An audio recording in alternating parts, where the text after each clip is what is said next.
अभी कोई किनारे बैठता है, लेकिन हम लोग भले आपको लगता होगा कि बीच में बैठे, लेकिन इन्होंने बीच में बैठ के वीआईपी बनने का अच्छा इलाज किया है।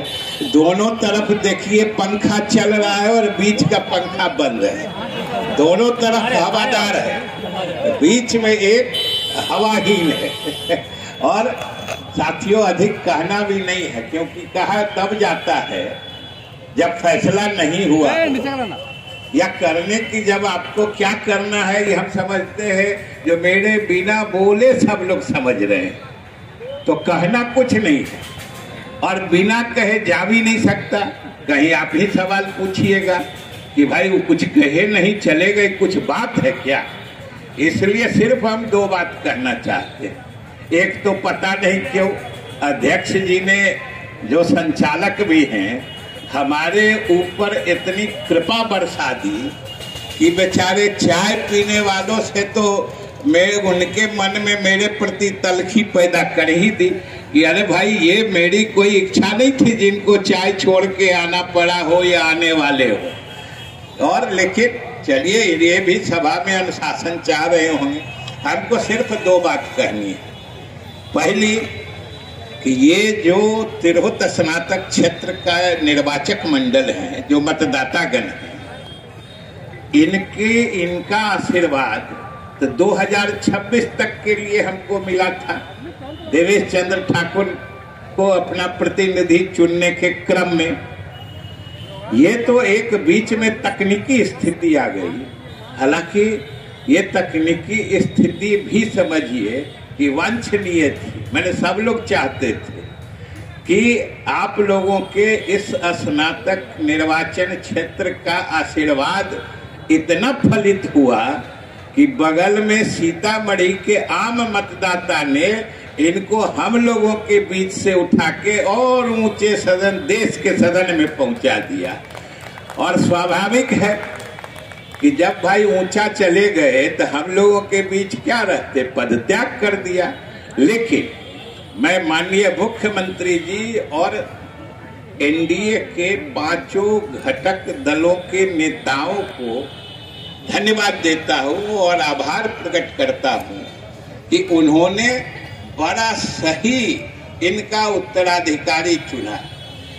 आप मिला लीजिएगा, ये कोई हम कह के जाएंगे सोने फिर मुजफ्फरपुर आते रहते हैं। अब ये 24 तारीख को फिर एक सम्मेलन में आना है।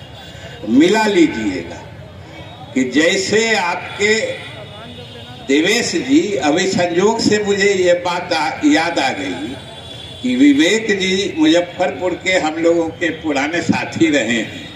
वो बोल रहे थे कि भाई आप देवेश जी जैसा व्यवहार बर्ताव रखिएगा तो उन्हीं के जैसा हमेशा जीतते रहिएगा।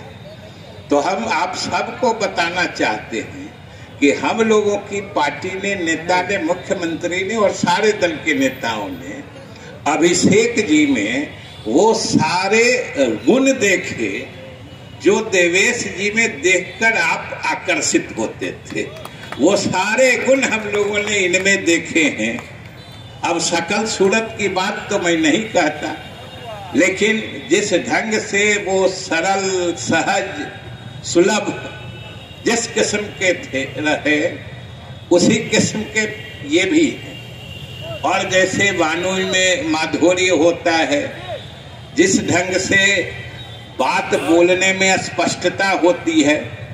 हालांकि देवेश बाबू कभी कभी अति स्पष्ट होने के क्रम में कभी दूर भी चले जाते हैं, लेकिन हम अभिषेक जी को कहेंगे कि भाई बातों में स्पष्टता जरूर रहनी चाहिए और उसी से लोगों में आपके छवि की भी स्पष्टता आती है। इसलिए ये बहुत ही समझिए सुयोग्य और दक्ष उत्तराधिकारी उनके होंगे।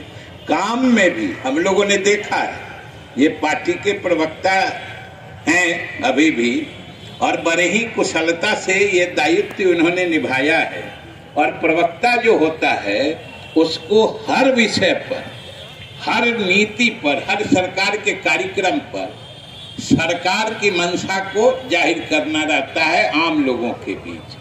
तो वो दायित्व जिस बखूबी मैंने इन्होंने निभाया है, जिस खूबी से, वो हम लोग सब प्रभावित हैं। उस क्रम में हमसे भी बराबर वार्तालाप होते रहती थी और इन्होंने हम लोगों को भी प्रभावित किया। इसलिए देवेश जी ने तो आपके प्रतिनिधित्व का उत्तराधिकार इनके सिर पर दिया ही है। हम लोग भी देवेश जी के हाथ से अपना हाथ जोड़ के इनको आशीर्वादित करने आए हैं कि भाई तिरहुत प्रमंडल, ये जो स्नातक निर्वाचन क्षेत्र के मतदातागण हैं, इन्हें जरूर ऊपर ले जाइए, पहली बात। और दूसरी बात संक्षेप में कि ये भी याद रखिएगा कि ये स्नातक निर्वाचक मंडल है।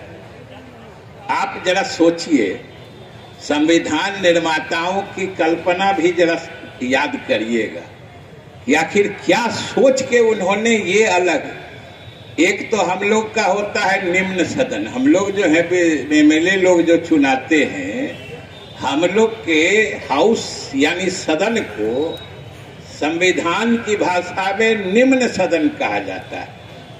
और वहां जो थे हैं आसपास देवेश बाबू और हमारे सब पढ़े लिखे मतदाता हैं, इसमें कोई आम मतदाता नहीं है। हम लोगों के लिए कोई पीएचडी है वो भी, या कोई पहला क्लास पास नहीं किया है, दोनों हम लोग के लिए बराबर है। लेकिन इस मतदान में सिर्फ स्नातक पास ही लोग मतदाता होते हैं। और अगर ऐसे लोगों का प्रतिनिधित्व, शिक्षित लोगों का प्रतिनिधित्व अगर राजद के प्रतिनिधि करे, और राजद के शिक्षण व्यवस्था का सबसे उत्कृष्ट प्रमाण कौन सा था, याद करिए कि पूरी शिक्षा व्यवस्था उनकी चरवाहा विद्यालय में परिलक्षित होती है।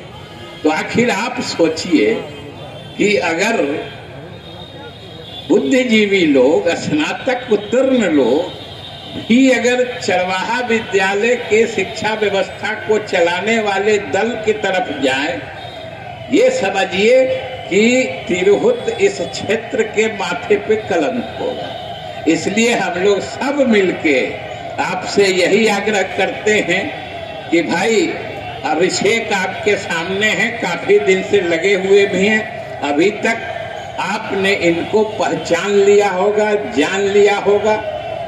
और आगे आने वाले 5 तारीख तो अब शुरू आज से हो ही गया है, सब आदमी मिलके मदद करिएगा, हम लोग की भी हाजिरी दर्ज कर लीजिएगा। और इसलिए भी जल्दी खत्म करते हैं कि भाई हम देख रहे हैं वक्ताओं की सूची, और अभी तो जितने आ चुके हैं उतने ही बोलेंगे, जितना हम बोले हैं उतना देर तो शाम हो जाएगी और अभी लोग आ ही रहे हैं। इसलिए आप सबको बहुत बहुत धन्यवाद। अभिषेक जी को ढेर सारी शुभकामनाएं।